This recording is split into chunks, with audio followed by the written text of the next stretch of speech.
E aqui, galerinha, dando continuação aqui no vídeo da enceradeira, para você fazer o teste se o seu rolamento daqui tá bom, né, da sua enceradeira. Aqui eu já constatei que o defeito é as engrenagens daqui. Eu vou solicitar as engrenagens, fazer o pedido e vou estar fazendo a substituição. Aqui são 3 engrenagens. Essa central raramente dá defeito. Essa central, aquilo é de ferro. Porém, as duas que vai acima é de poliuretano, é um plástico.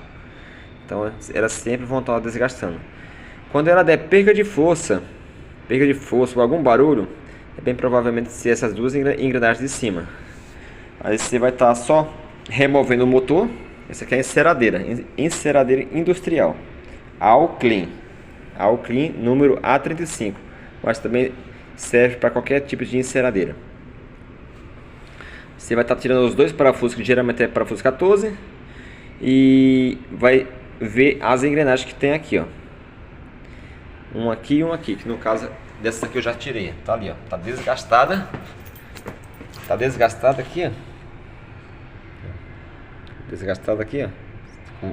Dá pra ver aqui, ó, no dente aqui, ó. Tá comido. Ó. Aqui tá comido, aqui tá bom. A outra do mesmo jeito, a outra. Ó. Desgastada os dentes.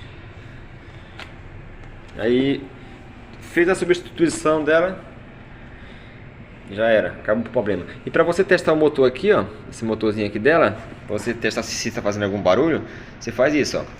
Ela fora dali, ó, você pode testar ele fora, para você testar só ele sem as engrenagens. Você liga na tomada, no caso aqui 220, você vem aqui no plug e aciona ela. Dá pra ver, ó.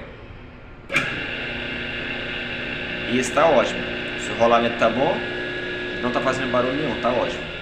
No caso, o problema dessa é só as engrenagens que eu vou estar fazendo a substituição. Um forte abraço. Aqui é o Leandro, técnico de manutenção. Falando, forte abraço aí a cada um de vocês.